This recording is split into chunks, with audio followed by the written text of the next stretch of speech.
Bonjour tout le monde, aujourd'hui je vais vous présenter mon travail intitulé Aspect théorique des phénomènes physiques dans les cellules photovoltaïques inorganiques, modélisation électrique et simulation numérique. Mon travail suit l'enchaînement du plan suivant. Tout d'abord, je vais débuter par une introduction, puis modèle théorique, trois simulations numériques, résultats, et à la fin, je vais achever par une conclusion. Nous amorçons d'abord par l'introduction suivante. Dans le domaine des photovoltaïques, un semi-conducteur absorbe les photons lumineux pour conduire à la photogénération de porteurs de charge, électrons et trous, par la formation des excitants. Ces excitants formés vont subir à la dissociation sous l'influence d'un champ électrique de la jonction Pn conduit à la génération d'électrons et de trous qui diffusent depuis la jonction Pn vers les zones de contact électrodes semi-conducteurs, tels que les électrons se collectent sur la cathode et les trous se collectent sur l'anode. Ces phénomènes de transport sont dus au gradient de concentration et au potentiel de jonction. Maintenant, je passe aux diffusions et dérives des électrons et de trous. Je présente maintenant les équations données en ce plan relatives aux électrons et de trous, puisque la densité de courant relative aux électrons et de trous se compose de deux termes. Le premier terme exprime la densité de courant de diffusion et pour le deuxième terme représente la densité de courant de la dérive. Si on calcule la divergence unidimensionnelle de ces équations, on va trouver ou bien on va arriver aux équations de continuité relatives aux électrons et aux trous. Voilà, à la fin qu'on calcule la divergence de les équations données en ce plan, on arrive à l'équation de continuité pour les électrons, qu'on vous voyez ici, et on va faire le même raisonnement pour arriver aussi à l'équation de continuité pour les trous. Maintenant, je passe à la charge d'espace. Dans la zone de charge d'espace, toujours est caractérisée par l'existence du champ électrique interfacial. Et ce champ joue le rôle crucial dans la dissociation de ces excitants. Comme vous voyez ici, la densité des électrons diminue exponentiellement avec la chute du potentiel et pour la densité des trous, elle augmente exponentiellement. Autrement dit, dans la zone de charge d'espace est caractérisée du fait que la densité électronique décroît exponentiellement avec la chute du potentiel. Voilà. Maintenant, lorsque le rayon de l'excitant devient négligeable devant LD, ça veut dire l'épaisseur de la zone de charge d'espace ou bien la longueur de Debye, on peut donc se permettra au développement limité suivant de la fonction exponentielle, ce qui nous donne l'expression approximative de la chute du potentiel en vertu de l'épaisseur de la zone de charge d'espace. Alors, on conclut que la zone de charge d'espace favorise davantage la dissociation des excitants, donc il joue le rôle de la double couche comme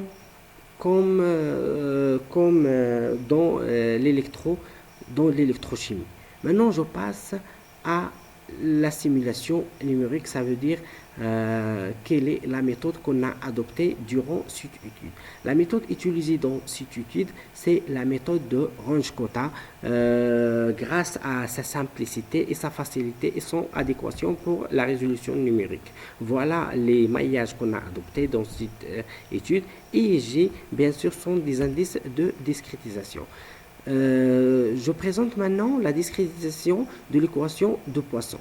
Après qu'on a appliqué l'opérateur de discrétisation, on est arrivé à l'équation suivante. U plus 1 est égal à U moins 1 plus 1 sur epsilon. Voilà.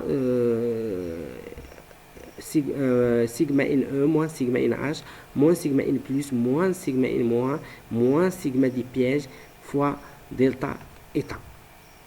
Maintenant, dans la zone de charge d'espace, le potentiel de diffusion prend la forme. Et je vous montre maintenant que le potentiel de diffusion ici dépend de la densité des impuretés des donneurs et des accepteurs. Et voilà les conditions aux limites qu'on a adoptées durant cette étude. Maintenant, je passe à la modélisation et simulation électrique de la cellule photovoltaïque. Maintenant, le photocourant généré à partir de la cellule solaire. Le photocourant total est la somme des trois courants. Ça veut dire la densité de courant relative aux électrons en fonction de lambda et la densité de courant relative à la zone de charge d'espace en fonction de lambda et plus la densité du courant relatif au trou en fonction de lambda. Maintenant, je vous montre ici le photocourant total relatif à l'ensemble du spectre solaire qui peut s'écrire sous la forme suivante. Et à la fin, on peut retrouver que le courant total prend la forme suivante et il dépend de la densité des impuretés donneurs. Ceci nous donne la variation de courant total en fonction des impuretés ND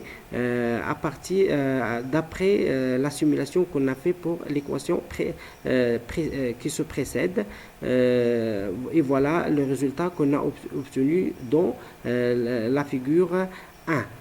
On constate que le courant total augmente rapidement avec la densité des impuretés donneuses et ceci dû à la diminution du courant d'obscurité avec le dopage. Voilà. Maintenant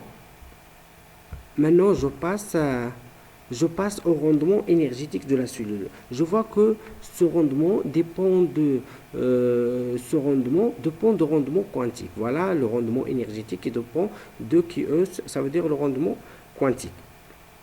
Aussi, je présente aussi l'expression de réponse spectrale qui va dépendre de VOC.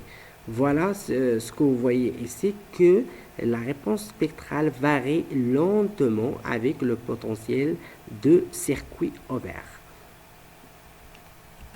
Voilà, dans la figure 4, je vous présente la variation de densité de courant d'inversion de polarisation en fonction de la longueur d'onde. Et dans la figure 4, la dépendance aussi de la densité de courant d'inversion avec les impuretés donneuses. Et pour la figure 5, la variation de G inverse en fonction de ND et le flux lumineux. Et dans la figure 6, je vous présente la variation de l'épaisseur de la zone de charge d'espace du dopage avec le dopage de type N et de type P. Maintenant, je passe à la modélisation de la cellule solaire. Notre cellule solaire, on a l'assimilée à un circuit RLC. Voilà, c'est notre circuit équivalent. Il contient les trois résistances RL, RS et RSH et diode. Par la suite, on a calculé les impédances, on a calculé aussi, on a calculé le phi, ça veut dire la recombinaison. Et voilà aussi le temps de recombinaison. Et à la fin, je vais conclure dans cette étude, nous avons porté notre attention sur la description théorique des phénomènes physiques caractérisant la conversion photovoltaïque, ce qui nous a permis de mettre en évidence les liens entre la structure électronique du silicium et les propriétés optiques et électriques de la cellule. Aussi, nous avons également trouvé une forte dépendance du courant d'inversion, de polarisation et de photocourant, ainsi que dans l'épaisseur de la zone de charge d'espace et de la densité des impuretés due au dopage donneur qui influe sur le courant et aux électrons. Et voilà, ces dopages influent sur